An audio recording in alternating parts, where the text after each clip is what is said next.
परम पुरुष गुरुदेव जी, शाश्वत शांति निधान। बार बार दंडवत करूं सकल सुखों की खान। मेरा मुझ में कुछ नहीं, जो कुछ है सो तो तेरा तुझको सौंपते क्या लागे है। बोलिए प्रेम से गुरुदेव महाराज की जय, श्री सच्चिदानंद भगवान की जय, बोलो वृंदावन बिहारी लाल की। बहुत ही सौभाग्य का समय है कि आज उस महाप्रभु की असीम दया दृष्टि से हम सभी लोगों को ये सत्संग का अवसर मिला है। वास्तव में रामायण में लिखा गया कि जब बहुत बड़े भाग्य होते तब सत्संग मिलता है, कि बड़े भाग्य पाइए सत्संगा ओ बिनहि प्रयास हो ही भव भंगा। कि बहुत बड़े भाग्य से सत्संग मिलता है। क्या मिलता है? सत्संग। देखो सब लोग यहाँ पर बैठे हैं। सत्संग मिलने का मतलब नहीं कि आ गए और चले गए। सत्संग मिलने का मतलब होता है कि हमने जो सुना है उसका पालन करें, उस पर चलें, तब हमें सत्संग मिलना कहा जाएगा। नहीं तो सिर्फ सुनना है। जैसे भोजन की थाली सामने आ जाए तो अभी पेट नहीं भरेगा। जब उसे आप पा लेंगे, ग्रहण कर लेंगे और पच जाएगा, तब वो भोजन लाभ करेगा। ऐसे जब सत्संग की बातों को आप अमल में लाएंगे, क्या करेंगे? अमल में लाएंगे, तो वो मंजिल मिलेगी जिसके लिए आपकी आत्मा जन्म जन्मांतर से बेचैन परेशान है। देखो ध्यान देना, एक दिन हम सब लोग इस दुनिया में आते हैं और एक दिन सभी लोग जाते हैं। और आने जाने का दोनों का क्रम एक है। आते हैं तो अकेले और जाते हैं तो अकेले। बीच में साथी मिल जाते हैं, बीच में संगी साथी मिल जाते हैं और फिर सब छूट जाते हैं। जिंदगी भर हम जी लेते हैं, समझ नहीं पाते कि कैसे अपनी जिंदगी जीनी चाहिए।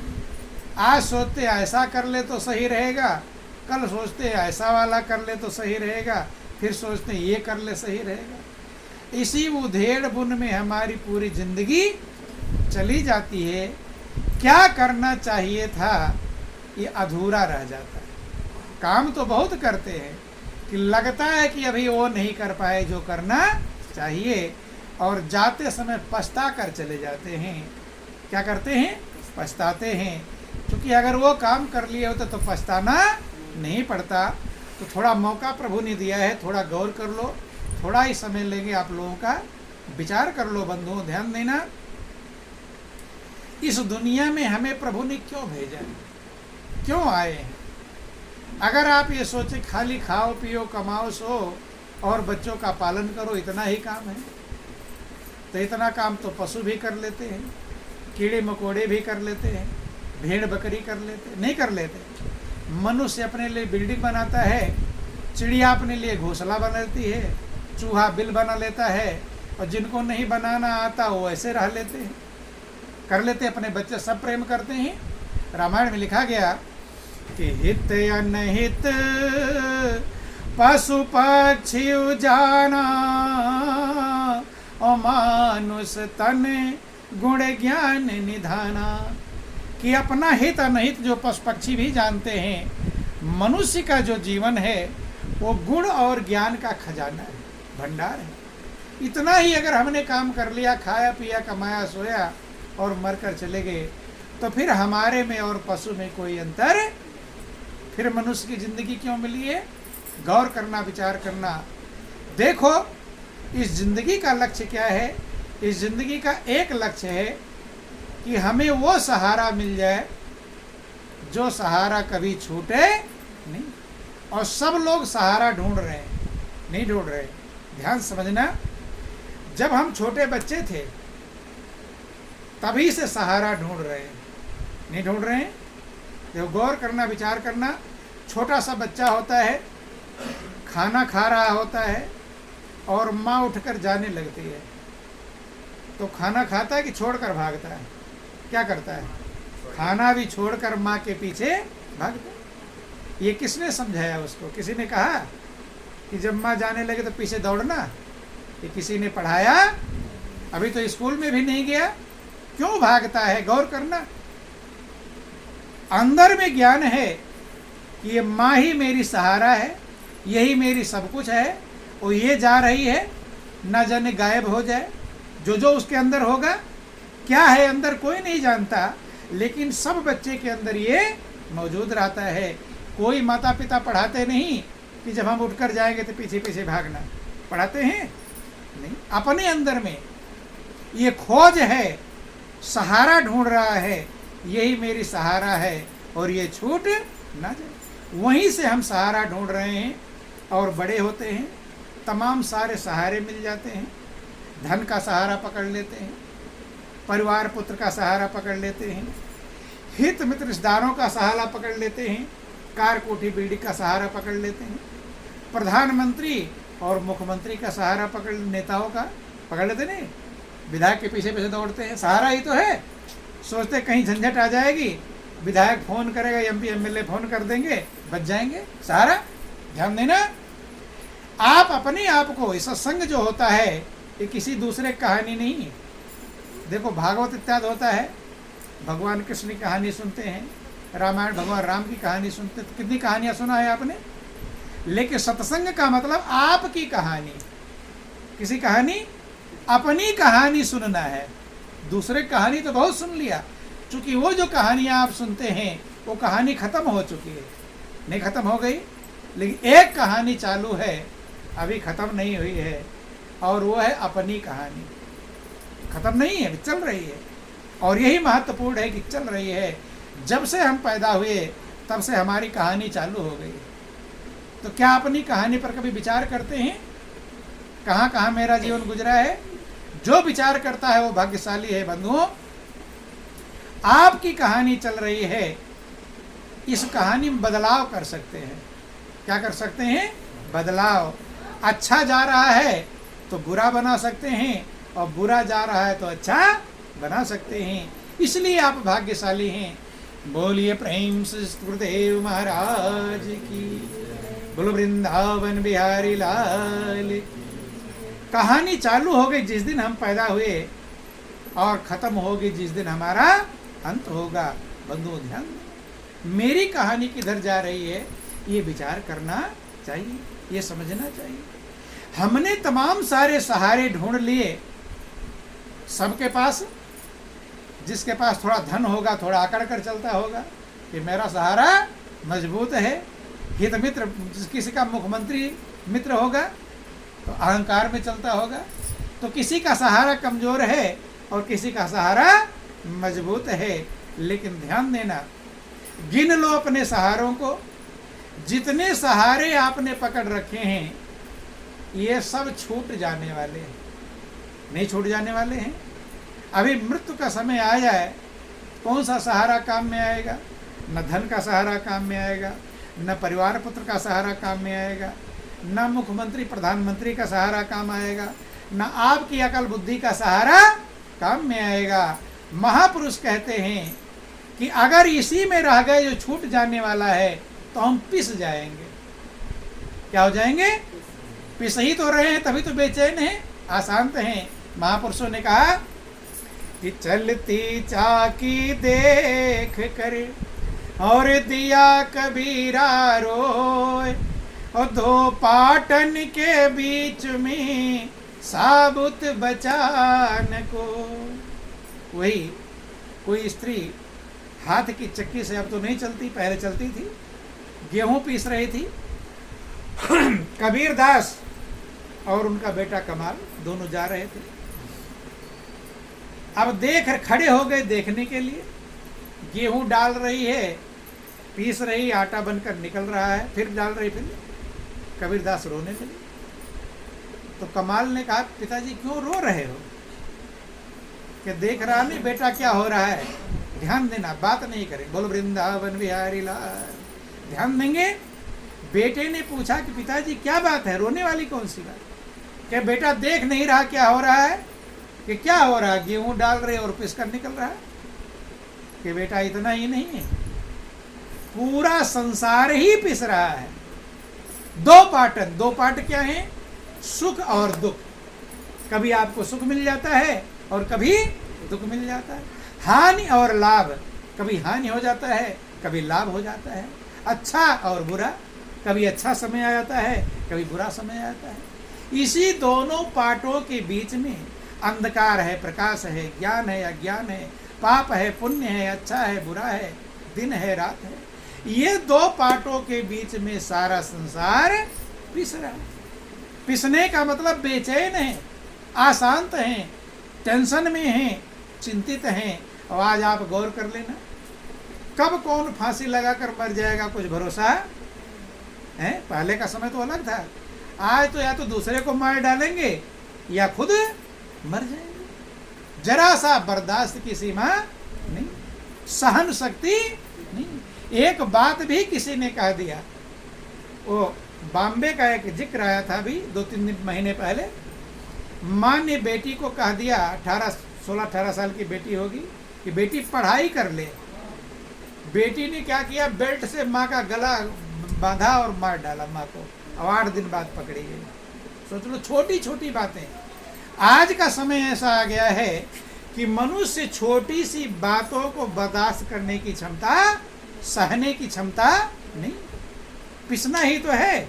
इससे बढ़कर मनुष्य की जिंदगी मिली है जो देवताओं को दुर्लभ है, जिसको कहते बड़े भाग्य मानुष तन पावा, असुर दुर्लभ सब ग्रंथनि गावा। देवताओं को दुर्लभ है वो जिंदगी हमको आपको मिली हुई है, लेकिन पिस रहे हैं, टेंशन में हैं, चिंता में हैं, अशांत हैं। किसी का हार्ट अटैक हो रहा है, किसी के माइंड की नसें भ्रष्ट हो रही, किसी कुछ हो रहा है। क्यों? क्या इसीलिए देवता तरस रहे होंगे? बंधुओं ध्यान देना, आपको जो मनुष्य का चोला मिला है वो अथाह कीमती है, चाहे आप कीमत समझ पाओ चाहे न समझ। कितनी भी कीमती चीज मिल जाए, अगर आप उसकी कीमत नहीं जानेंगे तो उसका लाभ उठा पाएंगे नहीं। कीमती चीज पाने से नहीं, कीमत पहचानने से लाभ मिलता है। बता दें किस प्रकार से। एक गांव का गरीब मजदूर था, किसी प्रकार से मेहनत मजदूरी करके अपने परिवार का पालन कर रहा था। सब्जी है तो रोटी नहीं, रोटी है तो सब्जी नहीं। संजोग की बात, रास्ते में से जा रहा था, एक हीरा पड़ा हुआ मिल गया। क्या मिल गया? हीरा। अब वो गरीब आदमी पहचानता था नहीं। जैसे जो नहीं जानता, हीरा पन्ना मोती माणिक मूंगा पोखराज गोमद ला कर रख दो तो कैसे पहचानने का क्या है? हीरा जब रास्ते में मिल गया तो वो पहचाना नहीं, वो उसे कांच का टुकड़ा समझा, शीशा समझा। एक बार दिमाग में आया क्या करूंगा, फिर दिमाग में आया कि लाओ ले लो, बच्चे खेल लेंगे। गोल मटोल था, सोचा कि बच्चे घर में कैसे आप कहीं गेंद पा जाओ, खिलौना पा जाओ, ले आते हो बच्चों के लिए। तो ले लिया, उठा कर ले आया घर, और वो है क्या? वो हीरा। लेकिन वो क्या समझ रहा है? कांच का टुकड़ा, शीशा समझ रहा है। तो जितना समझेंगे उतना ही फायदा उठा पाएंगे। ले आए, बच्चों को दे दिया कि लो बच्चों खेलते रहना। और जब बाप नहीं पहचानता तो बच्चे क्या पहचानेंगे? ध्यान देना, करोड़ों का हीरा उसके घर में आ गया है, लेकिन गरीबी में कोई फायदा हुआ? जितना गरीब पहले था उतना गरीब अब भी है। क्यों? कीमत पहचानता। उदाहरण क्यों दे रहे हैं कि मनुष्य की जिंदगी हमें मिली है लेकिन बेचैन है, इसका मतलब हम कीमत पहचानते। देवता तरस रहे जिंदगी को पाने के लिए। ध्यान देना, 4 साल बीत गया, उसके घर में करोड़ों का हीरा है, लेकिन उतना ही दरिद्र है। सब्जी है तो रोटी नहीं, रोटी है तो सब्जी। संजोग वही कहा गया कि जब प्रभु पर किसी पर कृपा करते हैं तो संत से मिलाते हैं। किससे मिलाते हैं? विभीषण पर जब प्रभु को कृपा करना था तो हनुमान से मिलाए थे। किससे मिलाए थे? कि अब भरोस मोहि भानुमंता, और बिनु हरि कृपा मिलई नहीं संता। जो रघुबीर अनुग्रह कीना, और तो तुम मोहि दरस हठि दीना।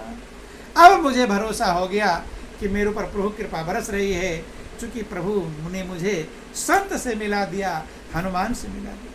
और हनुमान के मिलने का फल क्या समझ लो, जो विभीषण लंका में थर थर कांपते थे, डर के मारे रहते थे, हैं रावण के डर के मारे, वही विभीषण कह रहे कैसे मैं रहता हूं लंका में, कि सुना हूं पवन सुत रहानी हमारी, और जिम दसनन महु जीव बेचारी। जैसे दांतों के बीच में जीभ रहती है, हैं दांत तो कई सारे हैं काटने वाले, जीभ अकेली है, मुलायम है, और जरा सा चूक जाए दांत काट लेते, अपने दांत से जीभ कट जाती है। विभीषण कहते हैं ऐसे मैं राक्षसों के बीच में रहता हूं, हर तरफ राक्षस हैं। हनुमान ने कहा फिर भी कोई दिक्कत नहीं है, जीभ की भी ताकत है, और जीभ चाहे तो सारे दांतों को तोड़वा कर जमीन पर गिरवा सकती है। ताकत है कि नहीं? अपनी कीमत पहचान ले, किसी को उल्टा सीधा गाली बकना चालू कर देगा तो मारेगा 2-4 घुसा और सारे दांत टूट कर जमीन पर। तो ध्यान देना, हनुमान ने क्या किया, युक्ति बता दिया। और विभीषण को आप गौर करते समझिए कि जो जीव था विभीषण, लंका की गद्दी पर बैठ गया, और जितने दांत थे रावण, कुंभकर्ण, मेघनाथ, अहिरावण, अक्षय कुमार, सब मिट्टी में। तो युक्ति बता दिया। तो संत के मिलने का फल यह है कि जो विभीषण थर थर कांपते थे, आज वो लंका के राजा बन गए। ऐसे बंधु अब भरोसमय भा हनुमंता, बिनु हरि कृपा मिले ही नहीं सुनता। तो जब उसके करोड़ों का हीरा था, 4 साल बीत गया, कोई लाभ कैसे मिला, कीमत जानेगा। संजोग से उसके घर में कोई जौहरी आ गया, सुनार, क्या कहते हैं आप लोग, सुनो चांदी का करना, सुनार जौहरी जो भी कहते हो, आ गया। वो बैठ के चाय पानी पिला रहा था, तो उसकी नज़र कोने में जो हीरा, बच्चे खेल खाल के धूल मिट्टी में फेंक देते थे, कोने में जो हीरा धूल मिट्टी में पड़ा हुआ था, अब जौहरी की नज़र उस पर पड़ गई। देखा गौर कर, वो तो पहचान गया। वो सोचा गरीब आदमी इतना इसके कोने में हीरा फेंका हुआ है, जरूर कोई गड़बड़ है। कहता है कि भाई इसे यहाँ क्यों फेंक रखा है, थोड़ा पानी और दो। बोलो वृंदावन बिहारी लाल की, क्यों क्यों फेंक रखा है? तो वो मजदूर कहता है कि मेरे घर में बस 2-4 मिनट और आपका टाइम है, टाइम हो रहा है। बोलो वृंदावन बिहारी लाल की, बस अब खत्म हो रहा है, ज़्यादा टाइम नहीं। उमापति महादेव की। तो ध्यान देंगे, समझेंगे। जौहरी कहता है कि क्यों फेंक रखे हो कोने में धूल मिट्टी में।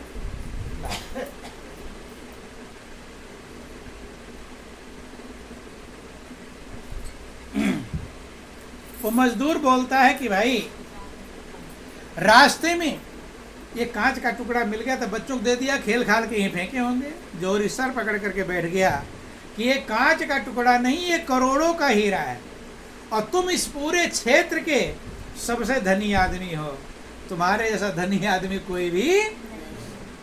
अब जब समझ गया करोड़ों का, तो वहीं फेंका रहेगा, उठाया, साफ किया और बाजार में बेचा। बेच करके जब करोड़ों मिले तो रथ, हाथी, घोड़े, बिल्डिंग भी बन गई, आलीशान महल वगैरह, नौकर चाकर, धन के भंडार, सब कुछ हो गई। लेकिन हुआ कब? जब उसकी पहचान हुई। और पहचान कब हुई? जब पहचान कराने वाला जौहरी मिला। देखो उसके पास तो हीरा था जो पैसे में मिल सकता है, आपके पास जो हीरा है परमात्मा रूपी हीरा, उसका मूल्य कोई आज तक बता पाया नहीं। परमात्मा का कितना मूल्य है, और वो तुम्हारे पास है। आप लोग सुनते नहीं कि भगवान हृदय में है? सुनते हैं कि नहीं सुनते? नहीं सुनते। किसी से पूछो भगवान कहाँ है तो क्या कहते हैं? भगवान तो हृदय में। और साफ प्राण वेद भी यही कहते हैं कि कस्तूरी कुंडल बसे और मृग ढूंढे भन माई, और ऐसे घट घट राम है दुनिया जाने ना। आपके हृदय में तो प्रभु हैं, तो क्या हीरे से कम कीमती है? ज़्यादा है कि कम है? लेकिन हम भी उसी मजदूर की तरह हैं जो हीरे को कांच का टुकड़ा समझ रखा है और गरीबी में जिंदगी जी रहे हैं। रामायण में लिखा गया कि एक ही प्रभु है, वो सबके हृदय में आनंद का भंडार है, वो शांति का स्रोत है, वो सुखों का मूल है, और आप एक ही पास कि व्यापक एक ब्रह्म अविनाशी और सत्य चेतन घन आनंद राशि। वही सत्य है, वही चेतन है, वही आनंद की राशि है। रास माने थोड़ा नहीं, ढेर है। और वो है कहाँ कि अस प्रभु हृदय अछत अभिकारी और सकल जीव जग दीन दुखारी।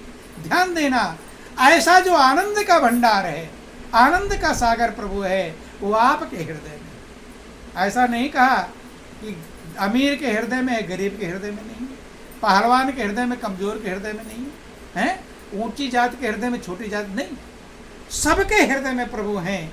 लेकिन सकल जीव जग दीन दुखारी, संसार के प्राणी दीन और दुखी हैं, चूंकि उसकी कीमत पहचानते नहीं। हाँ, जिसने कीमत पहचान ली, सबरी ने भी कीमत पहचाना था जब उसको मतंग ऋषि गुरु मिल गए थे। जौहरी जब तक नहीं मिलेंगे तब तक हीरे की हम पहचान नहीं कर पाएंगे। गुरु जब तक नहीं मिलेंगे, हीरा तो आप ही का है भाई, जौहरी घर से लाकर नहीं दिया, उसी का हीरा था।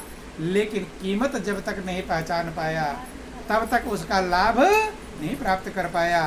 तो बंधुओं, जितने सहारे हमारे हैं, ये सब सहारे छूट जाएंगे।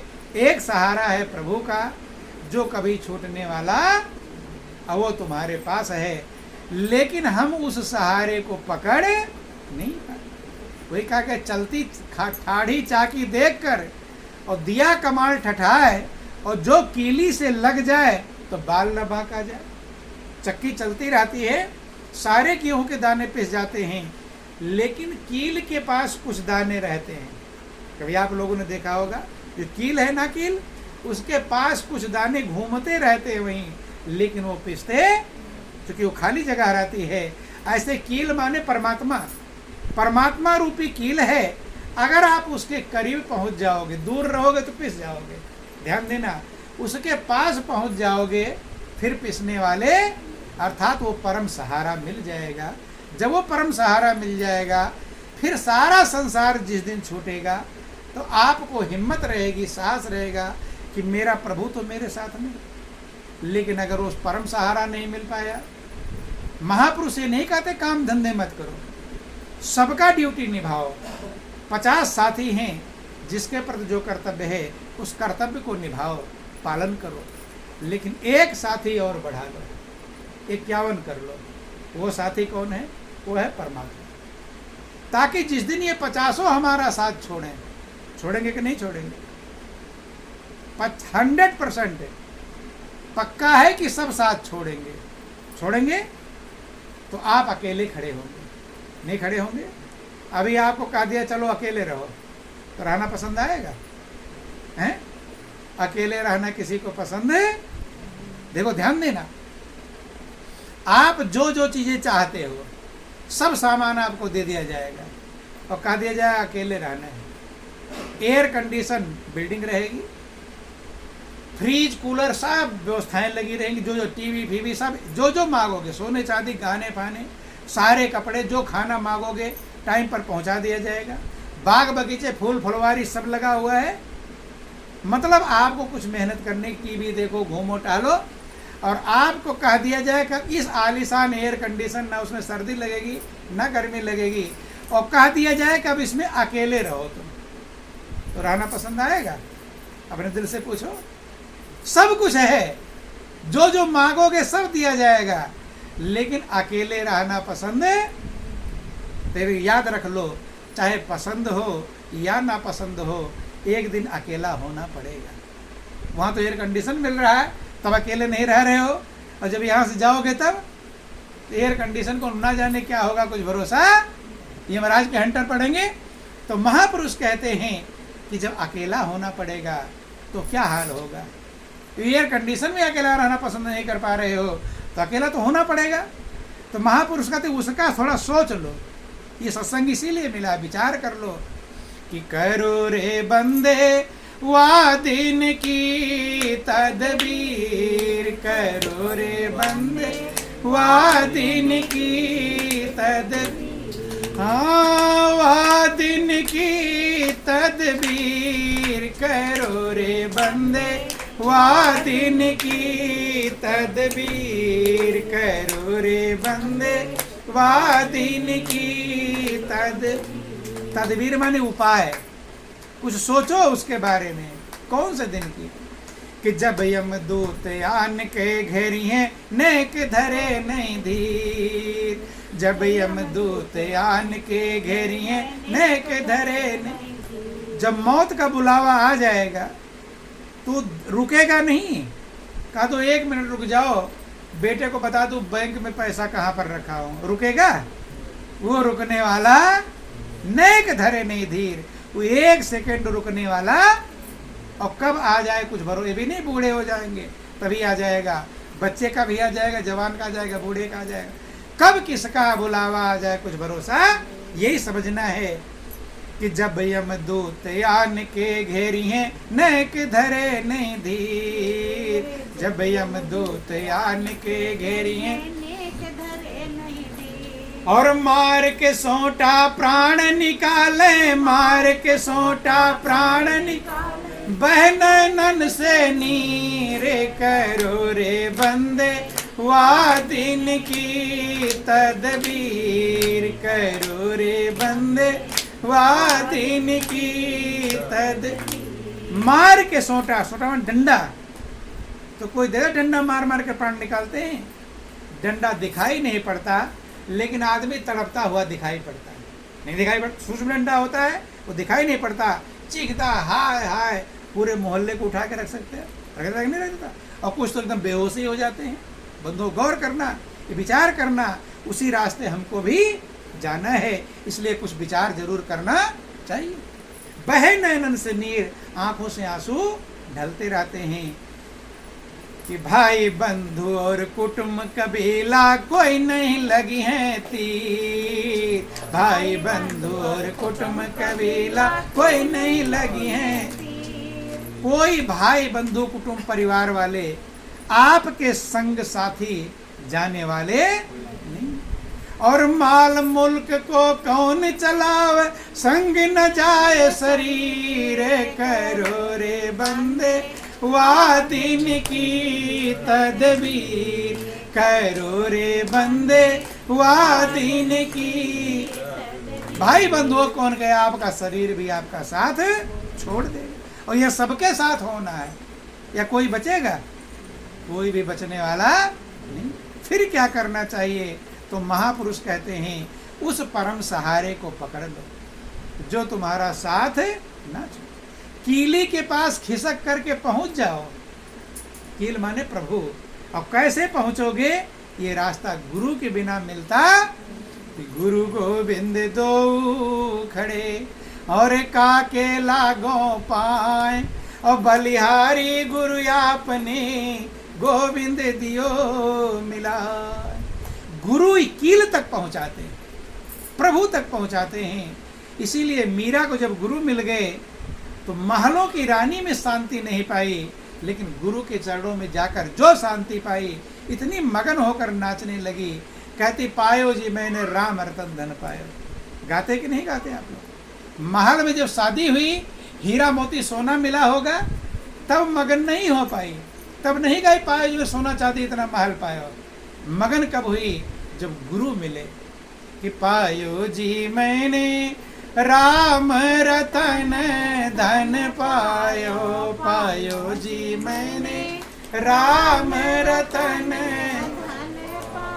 राम रूपी जो धन है, दुनिया में धन तमाम है, लेकिन एक धन है राम रतन धन, वो तुम्हारे पास है, लेकिन बिना सदगुरु के मिलता। पायो जी मैंने राम रतन धन पायो। मिला कहाँ से? कि वस्तु अमोलक दई मेरे सतगुरु, वस्तु अमोलक दई मेरे सतगुरु, कृपा करी अपनायो, पायो जी मैंने राम रतन धन। वो अनमोल वस्तु है, उसका मूल्य कोई चुका सकता नहीं। वो सदगुरु ने प्रदान किया है, उन्होंने कृपा किया और मैंने अपना बना लिया। प्रभु रूपी कील तक पहुंच गए। अब वो पूंजी कैसी है, वो धन कैसा है? वो जन्म जन्म साथ छोड़ने वाला, कि जन्म जन्म की पूंजी पाई, जन्म जन्म की पूंजी पाई, जग में सभी खोआयो पायो जी मैंने, राम रतन धन पायो पायो जी मैंने, राम रतन धन। जन्म जन्म की पूंजी मुझे मिल गई। आप अपने दिल से पूछो, क्या जन्म जन्म की पूंजी मिली है? सोना चांदी हीरा मोती मिला होगा, इसी जन्म पहले छीन लेंगे? नहीं छीनेंगे। मरने से पहले लोग छीन लेते हैं। दो बहुएं हैं, किसी सास की लड़ाई हो जाती, मैं ज्यादा लूं कम लूं, हो जाता है, छीनने वाले तैयार हैं। लेकिन अगर राम रतन धन रूपी पूंजी पा जाओगे तो जन्म जन्म कोई धन छीन सकता। जन्म जन्म की पूंजी पाई, जग में सभी खुआयो, और खर्च न होवे चोर न लेवे, दिन दिन बरस सवायो, और सत की नाव खेवटिया सतगुर, भव सागर तरियायो, और मीरा के प्रभु गिरधर नागर, हरस हरस जस गयो। तो जो राम रतन धन मीरा को मिला था, वो धन सबके पास है, लेकिन कैसे पास है, कैसे मिलेगा, क्या ज्ञान है, क्या रास्ता है, ये बिना सदगुरु के मिलता नहीं। जैसे उसके पास हीरा तो था, हीरा बच्चे खेल रहे थे, लेकिन उसका कुछ फायदा। ऐसे महापुरुष कहते हैं कि सबके पल्ले लाल है और सब ही साहूकार, और गांठ खोल परखा नहीं, या विद्रहा कंगाल। सबके पास लाल है, परमात्मा रूपी लाल है, और सब साहूकार है, धनी है। गरीब कोई भी ले गांठ खोल परखा नहीं, उसके परखने की व्यवस्था ये गुरु प्रदान करते हैं। तो विचार करो, मनन करो, सब कुछ है आपके पास, आप धन के भंडार हैं, आनंद के भंडार हैं, लेकिन वो मिलेगा कैसे? इसके लिए, इसीलिए रामायण में साफ कर दिया, गुरु बिन भवनि तरे न कोई, और जो बिरंच शंकर सम होई। चाहे आप ब्रह्मा के बराबर बन जाओ, शंकर की पूजा शंकर के बराबर हो जाओ, लेकिन बिना गुरु के भवसागर पार नहीं। तो जिंदगी बहुत कीमती है, अनमोल है, सृष्टि का सिरताज है, सृष्टि का सिरमौर है। ये मौका प्रभु ने दिया है, कुछ विचार करो इनमें से, जितनी बातें आपने सुना है कुछ विचार करो।